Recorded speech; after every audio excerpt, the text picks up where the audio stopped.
সব জানতা পণ্ডিত হবেন। সনাতন ধর্ম বুঝতে পণ্ডিতের প্রয়োজন হয় না, সনাতন ধর্ম বুঝতে সাধকের প্রয়োজন। পণ্ডিত কোনদিন সনাতন ধর্ম বুঝতে পারে না, সাধক না হওয়া অবধি। সাধক ভিন্ন, সনাতন ধর্ম বুঝতে পারবে। সাধককে বাহ্যিক জগতের স্বাদকে পরিবর্জন করিয়া একমাত্র কৃষ্ণ কমলাক্ষীকে ভালোবাসার। দাসস্য দাস গোপীনাথকে জিজ্ঞাসা করছি, কোন কৃষ্ণ? কোন কৃষ্ণকে বুঝতে হবে? বেদের মধ্যে দুজন কৃষ্ণ পাই, গীতার মধ্যে একজন কৃষ্ণ পাই, মহাভারতে কৃষ্ণ পাই, আরও গ্রন্থের মধ্যে আলাদা আলাদা কৃষ্ণ পাই। এক একটা কৃষ্ণের সঙ্গে আর একটা কৃষ্ণের চরিত্রের মিল পাচ্ছি না। আপনি কোন কৃষ্ণের কথা বলছেন? নিমিত্তে যে জন দেহ মন জীবন জৈবনে সুপে দিয়েছে সেজন সাধক। তার মানে বাহ্যিক জগতের সব কিছু ত্যাগ করে, একটু কথাটা আরেকবার শুনুন, কি বলছে আরেকবার শুনুন। সনাতন ধর্ম বুঝতে পারবে।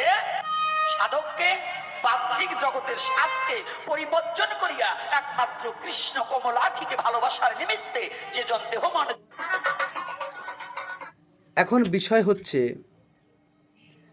তার মানে এদের আর লেখাপড়ার কোনো দরকার নাই, এরা সাধনা করবে।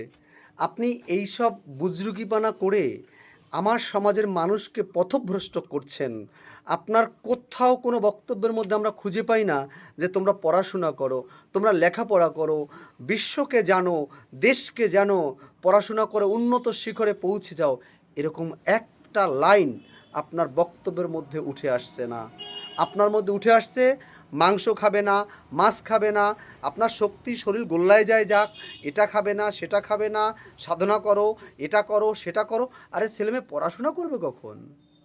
আপনার শিক্ষার জন্য কি করছেন সেটা বলুন। আপনি মানুষকে ভুল পথে পরিচালিত করছেন, সন্তানকে লেখাপড়া শেখানোর কথা বলুন, মানুষকে উন্নত হবার চেষ্টা করতে বলুন। এই চালাকি, ভণ্ডামি, বদমাইশি এগুলো বন্ধ করুন।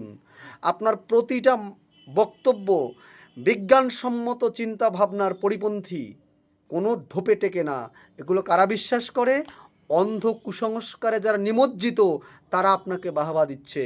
এই অন্ধকার কুসংস্কার থেকে মুক্ত করতে আপনার কোনো সদর্থক ভূমিকা আমি দেখি না, আর আছে কি না আমি জানি না। আপনি হচ্ছেন দালালি করছেন, যেহেতু আপনি নিজে বলছেন, আপনি কোনো জায়গায় বলছেন মতুয়া ঘরের, মতুয়া আশীর্বাদে আপনার জন্ম, আবার বলছেন বৈষ্ণবের আশীর্বাদে জন্ম।